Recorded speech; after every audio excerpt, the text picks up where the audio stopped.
Seigneur. À nous la puissance, par son bras puissant. À nous la force, la joie du Seigneur. À nous la puissance, par son bras puissant. Faisons monter, monter, parfum de louange. Faisons monter, monter, notre adoration. Faisons monter, monter, parfum de louange. Faisons monter, monter, notre adoration. À celui qui est assis sur le trône et à l'agneau soit gloire, puissance, honneur, force et majesté. Je vais dire à quelqu'un ce matin, regarde vers Christ, regarde vers l'agneau de Dieu, celui qui a versé son sang sur la croix pour que tu sois racheté. Tu n'es pas n'importe qui, tu as été racheté à grand prix, même si les hommes de ce monde te méprisent, même si aujourd'hui tu n'as pas d'emploi, même si aujourd'hui tu n'es pas marié, tu as de la valeur, tu as du prix en Jésus. Tu devrais en être fier. Réveille ton voisin, réveille ton mari, réveille ta femme, réveille tes enfants. Nous allons prier. Nous sommes à notre émission de prière OSB, Opération sur la brèche. Galates chapitre 3, 15 à 29. Chaque matin je me lève, je prie avec OSB. Chaque matin moi je prie avec OSB. Lisons Galates 3, 15 à 29. Frères, je parle à la manière des hommes. Une disposition en bonne forme, bien que faite par un homme, n'est annulée par personne, et personne n'y ajoute. Or, les promesses ont été faites à Abraham et à sa postérité. Il n'est pas dit « et aux postérités » comme s'il s'agissait de plusieurs, mais en tant qu'il s'agit d'une seule et à ta postérité, c'est-à-dire à Christ. Voici ce que j'entends. Une disposition que Dieu a confirmée antérieurement ne peut pas être annulée, et ainsi la promesse rendue vaine par la loi survenue 430 ans plus tard. Car si l'héritage venait de la loi, il ne viendrait plus de la promesse. Or, c'est par la promesse que Dieu a fait à Abraham ce don de sa grâce. Pourquoi donc la loi? Elle a été donnée ensuite à cause des transgressions, jusqu'à ce que vint la postérité à qui la promesse avait été faite. Elle a été promulguée par des anges au moyen des médiateurs. Or, le médiateur n'est pas médiateur d'un seul, tandis que Dieu est un seul. La loi est-elle donc contre les promesses de Dieu? Loin de là. S'il eût été donné une loi qui pût procurer la vie, la justice viendrait réellement de la loi. Mais l'Écriture a tout renfermé sous le péché, afin que ce qui avait été promis fût donné par la foi en Jésus-Christ à ceux qui croient. Avant que la foi vînt, nous étions enfermés sous la garde de la loi, en vue de la foi qui devrait être révélée. Ainsi, la loi a été comme un pédagogue pour nous conduire à Christ, afin que nous fussions justifiés par la foi. La foi étant venue, nous ne sommes plus sous ces pédagogues, car vous êtes tous fils de Dieu par la foi en Jésus-Christ. Vous tous qui avez été baptisés en Christ, vous avez revêtu Christ. Il n'y a plus ni juif ni grec, il n'y a plus ni esclave ni libre, il n'y a plus ni homme ni femme, car tous vous êtes un en Jésus-Christ, car tous vous êtes un en Jésus-Christ. Et si vous êtes à Christ, vous êtes donc la postérité d'Abraham, héritier selon la promesse. Amen. Nous allons partager 3 vérités tirées de ce texte. La première vérité concerne la relation entre la loi et Jésus-Christ. Il faudrait que nous puissions comprendre la place de la loi. Quand on parle de la loi, on voit particulièrement la loi de Moïse et toutes ses dispositions. La loi était un pédagogue pour nous conduire à Christ. Vous voyez, quand on parle de pédagogue, à l'époque, les pédagogues, c'est quelqu'un qui subissait une discipline rigoureuse, dure, lorsqu'il était en train de suivre quelqu'un. Vous voyez, la loi était un pédagogue pour nous conduire à Christ. C'est pourquoi ici, il est dit que la loi est intervenue 430 ans plus tard, vous voyez, par rapport à la promesse que Dieu a faite à Abraham. La référence c'est la promesse que Dieu a faite à Abraham et à sa postérité au singulier. Lorsque Dieu a fait la promesse à Abraham, il dit, je te bénirai, toutes les nations de la terre seront bénies en toi. Je rendrai ta postérité plus nombreuse que les sables et les étoiles du ciel. Donc il faisait référence à Jésus-Christ. Il était en train de parler de la multitude de peuples qui allaient devenir nombreux au-delà même des Juifs. Tous ceux qui allaient croire en Jésus allaient former un peuple nombreux, l'Église. Vous voyez, c'est ça, cette promesse.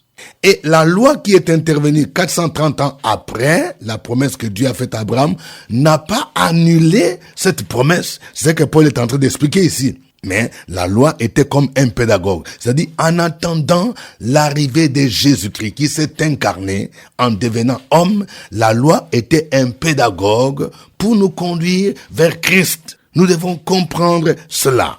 Et une fois que Jésus est arrivé, c'est Jésus qui devient notre référence. C'est-à-dire, nous devons interpréter l'Ancien Testament à la lumière du Nouveau, à la lumière de ce que Jésus a dit. C'est pourquoi, quand par exemple Jésus va parler, va donner les sermons sur la montagne, il va commencer à dire, vous avez appris qu'il a été dit, moi je vous dis. C'est-à-dire que là où Jésus-Christ a clarifié quelque chose, c'est ce que Jésus a dit qui s'impose parce que celui qui est comme l'accomplissement de la loi. La loi était un pédagogue. Donc tous ceux qui vivent encore sous les prescriptions de la loi, de l'ancienne alliance, sont dans l'erreur. Nous ne sommes plus sous la loi de Moïse, mais nous vivons par la grâce et nous sommes sous la grâce par Jésus-Christ qui est l'accomplissement de la loi. Deuxième vérité, nous sommes justifiés par la foi en Jésus-Christ et non pas par les œuvres de la loi. Il y a beaucoup de gens qui disent qu'il faille observer les 10 commandements. Écoutez, personne ne peut observer les 10 commandements de manière scrupuleuse et être sauvé. Parce que si tu enfreins un seul commandement, une seule fois, tu ne seras pas sauvé selon les principes de la loi. Il faut avoir 10 sur 10 et tous les jours, vous voyez. Et personne ne peut se prévaloir, observer les 10 commandements ou les commandements de l'ancienne alliance. C'est pourquoi Christ étant venu, Dieu nous demande tout simplement de croire en l'œuvre que Jésus a accomplie sur la croix de Golgotha. La Bible nous dit que Dieu a tant aimé le monde qu'il a donné son Fils unique afin que quiconque croit en lui ne périsse point, mais qu'il ait la vie éternelle. Ainsi donc, nous ne sommes plus justifiés, c'est-à-dire déclarés justes devant Dieu par la loi, mais c'est par la foi. C'est ce que dit la parole de Dieu ici. Le verset 24 dit, « Ainsi la loi a été comme un pédagogue pour nous conduire à Christ, afin que nous fussions justifiés par la foi. » Verset 25, « La foi étant venue, nous ne sommes plus sous ces pédagogues, car vous êtes tous fils de Dieu par la foi en Jésus-Christ. » Donc, nous devenons fils de Dieu par la foi en Jésus. Même si tu n'es pas juif, vous voyez la différence? Dans l'ancienne alliance, n'étaient fils de Dieu ou bien peuple de Dieu que ceux qui étaient nés juifs. Aujourd'hui, même si je ne suis pas juif, mais dans la mesure où je crois en Jésus, je deviens la postérité d'Abraham et je deviens fils de Dieu. L'élément clé, c'est la foi en Jésus et non la loi. C'est pourquoi il y a beaucoup de gens qui se trompent, qui pensent que c'est en observant plusieurs commandements ou plusieurs règlements de l'Église qu'ils sont sauvés. Il y a beaucoup de gens qui observent strictement les prescriptions de leur Église. Si on dit que on doit se réveiller à 6 heures, ils se réveillent à 6 heures. Si on dit que voilà comment il faut s'habiller, ils observent ça. Il faut acheter la carte de baptême, il faut faire ceci, cela. C'est bien, mais ce n'est pas ce qui sauve quelqu'un. Ce n'est pas les œuvres de la loi. Il y a beaucoup de gens qui donnent même les offrandes, les dîmes. Mais s'ils n'ont pas cru en Jésus-Christ, ils ne sont pas fils de Dieu. Toi qui m'entends, tu ne peux pas acheter le salut. Tu dois croire en Jésus et te repentir. Troisième vérité. En Jésus-Christ, toutes les barrières tombent. Il y a 3 types de barrières ici qui sont évoquées. Les barrières ethniques, les barrières sociales et les barrières de genre. Vous voyez, le verset 28, c'est un verset très important. L'apôtre Paul dit ici, il n'y a plus ni juif ni grec. Ça veut dire que les barrières ethniques tombe en Jésus-Christ.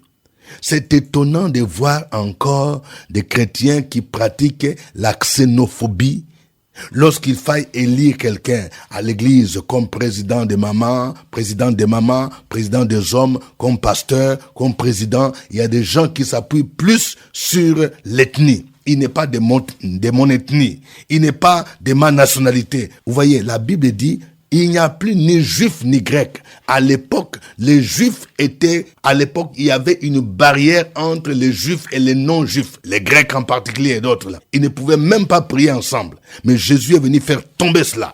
Il y a aussi des barrières sociales. Quand il dit, il n'y a plus ni esclave ni libre. En Jésus-Christ, je peux être directeur, PDG, je suis PCA, je suis ministre, je ne sais pas, président de la République. Mais quand je viens à l'église, je peux embrasser, saluer mon frère qui est peut-être forgeron, qui est peut-être coiffeur. Vous voyez, devant Jésus, nous sommes la même chose. Ces barrières tombent. C'est pourquoi quand nous venons à l'église, nous n'avons pas besoin de brandir nos titres pour que tout le monde sache qui je suis. Non, c'est Jésus que nous devons plus élever. Ces barrières doivent tomber. Je ne dois pas mépriser quelqu'un parce qu'il est d'une classe sociale très basse. En Jésus, c'est mon frère, c'est ma sœur. Mais il y a aussi les barrières des genres qui tombent. En Jésus-Christ, il n'y a plus ni homme ni femme. Vous savez, à l'époque, les femmes étaient considérées comme des personnes de basse classe ou bien des couches qui étaient exclues. Il y a des choses que les femmes ne pouvaient pas faire dans la société juive et dans la société gréco-romaine. Mais en Jésus, toutes ces barrières devraient tomber. Aujourd'hui, le Seigneur peut utiliser un homme aussi bien qu'une femme. Il peut appeler au ministère un homme aussi bien qu'une femme. Donc ces barrières devraient tomber. Regardez, même notre société moderne a compris qu'il y a évolution. Et c'est pourquoi il y a des barrières qui tombent et qu'aujourd'hui, nous avons dans le leadership, au plus haut niveau, nous avons maintenant des femmes qui sont devenues présidents de la République, des femmes qui sont devenues premiers ministres, députés. Pourquoi c'est à l'église où nous voulons encore garder les femmes dans une prison? Faisons attention. Jésus fait tomber toutes ces barrières. Que le nom du Seigneur soit béni. Nous allons les louer en chantant ce chant.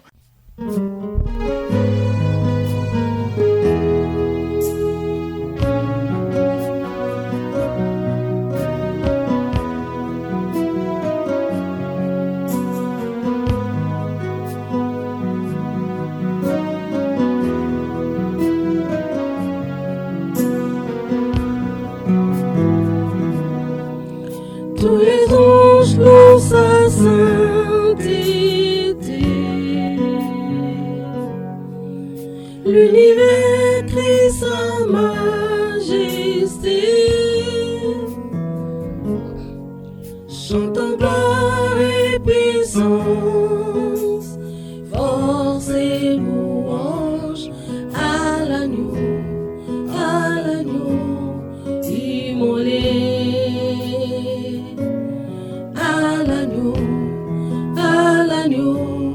Immolé, les ténèbres ont reculé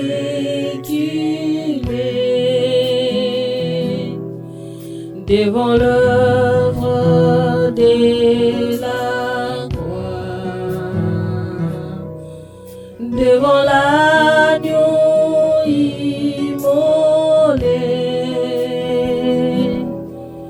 Et les sangs versés pour nous. Tous les anges louent sa sainteté. L'univers crie sa majesté. Chantons gloire et puissance, force et louange à l'agneau immolé, à l'agneau immolé.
tous les anges de sainteté,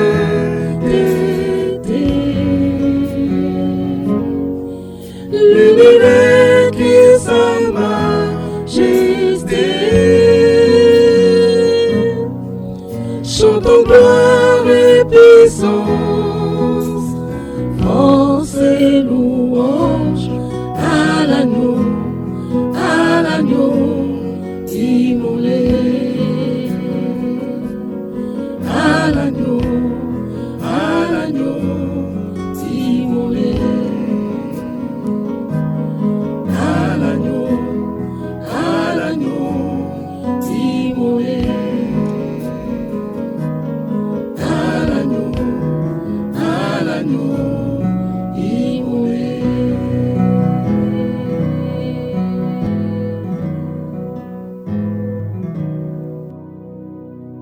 Gloire à Dieu. Élevons nos voix, bénissons le Seigneur pour sa grâce. Opération sur la brèche, la force dans la prière. La force dans la prière. Opération sur la brèche, la force dans la prière.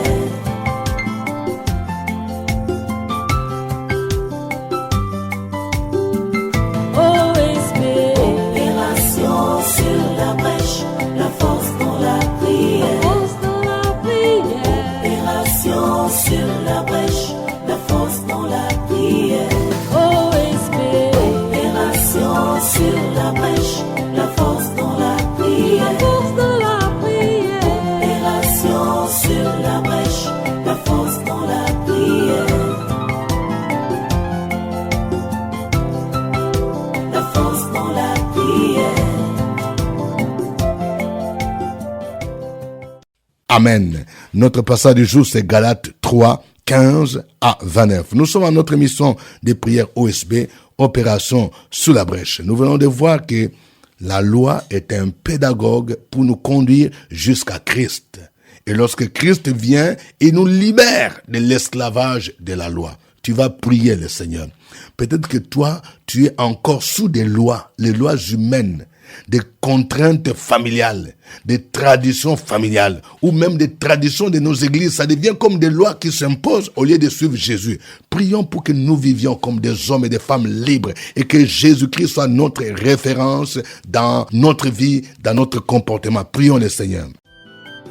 Opération sur la brèche, la force dans la prière. Force dans la prière. Opération sur la brèche, la force dans la prière.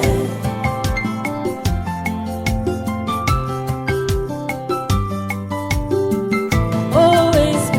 Opération sur la brèche, la force dans la prière. Force dans la prière. Opération sur la brèche, la force dans la prière.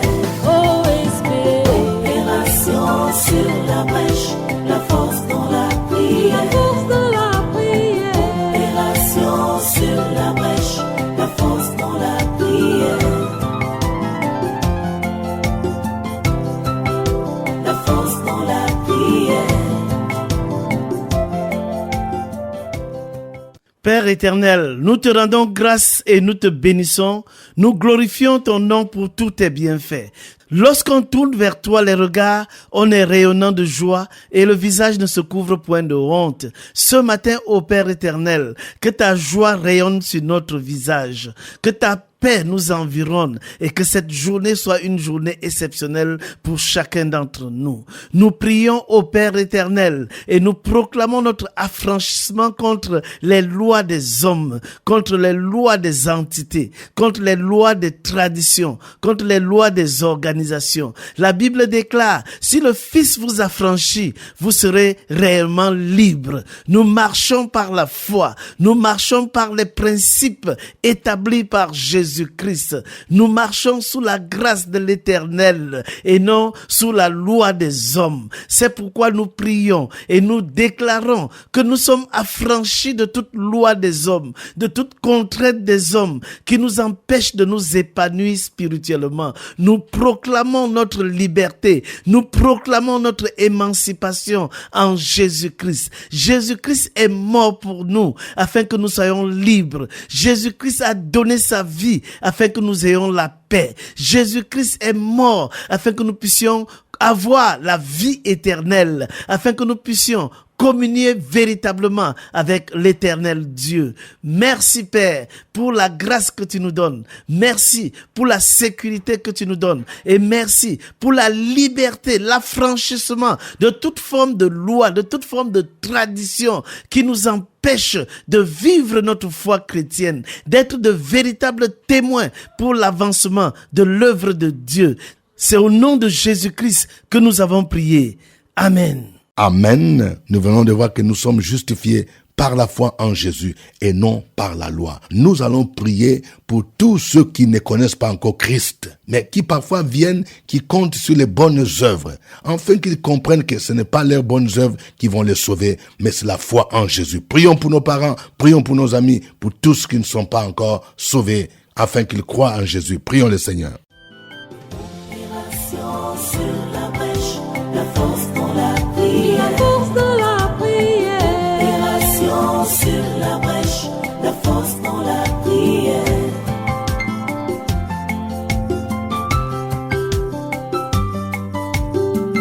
OSP.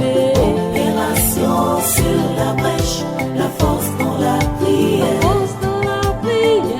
Opération sur la brèche, la force dans la prière. Sur la brèche, la force dans la prière. La force dans la prière. Opération sur la brèche, la force dans la prière. La force dans la prière. Sois béni ce matin, sois élevé, magnifié, glorifié. Parce que tu es le Dieu vivant, tu es le Dieu véritable, tu es le Dieu de justice, tu es le Dieu tout-puissant, le Dieu d'amour. Gloire te soit rendue à jamais. Il t'a plu de faire mourir ton Fils, de le sacrifier pour nous sauver. Nous sommes sauvés par la grâce de Dieu et non pas par les œuvres. C'est la foi qui engendre les œuvres. Comme l'a dit Jacques dans son livre. Montre-moi ta foi et je te montre mes œuvres. C'est la foi plus les œuvres, parce qu'on est sauvé pour aider. Nous te prions, les œuvres ne doivent pas être au devant de la foi. Payer assez de sommes, faire beaucoup de choses, croyant soudoyer Dieu. Mais nous te supplions, nous t'en prions Seigneur, que le message évangélique soit réglé, soit recadré notre Dieu. Nous voulons aussi prier contre tous ceux-là qui sont légalistes, qui prêchent la loi, insulter les gens. Oh Seigneur, gronder les gens dans la parole. Mais nous te prions que la grâce de Dieu, que la miséricorde de Dieu, que la faveur de Dieu soit prêchée. Au nom de Jésus, ce matin, nous avons prié. Amen. Amen. En Jésus, les barrières tombent. Les barrières ethniques, les barrières sociales, les barrières de genre. Prions pour que nous puissions vivre cette réalité dans nos églises aujourd'hui. Au nom de Jésus, que ces barrières tombent, soient brisées. Opération sur la brèche, la force dans la prière. La force dans la prière. Opération sur la brèche, la force dans la prière.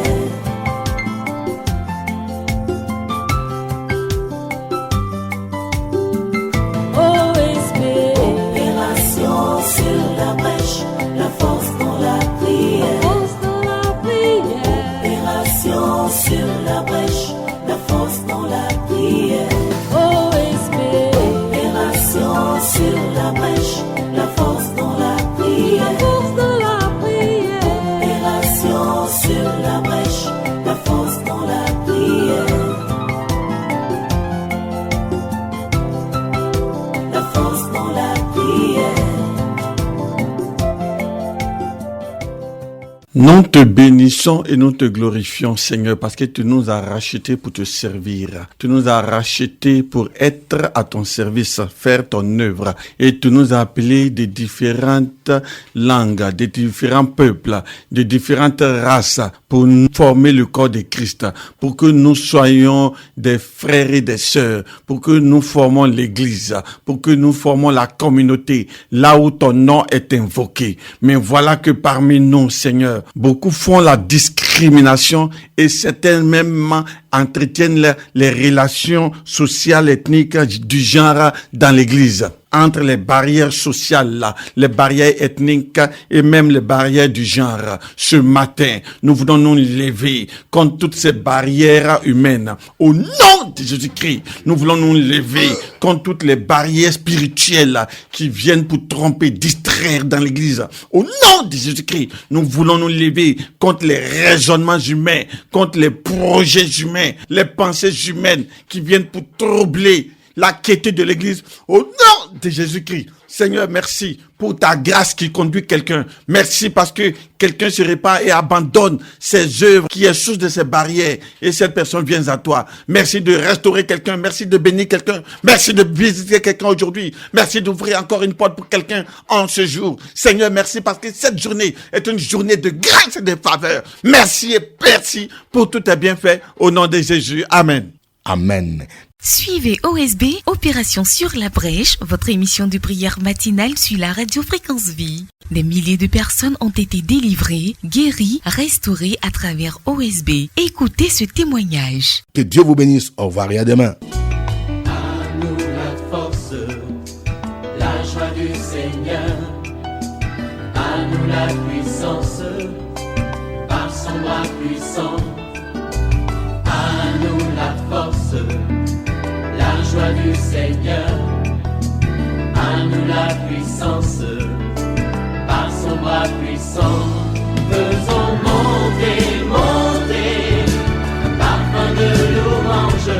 Faisons monter, monter, notre adoration.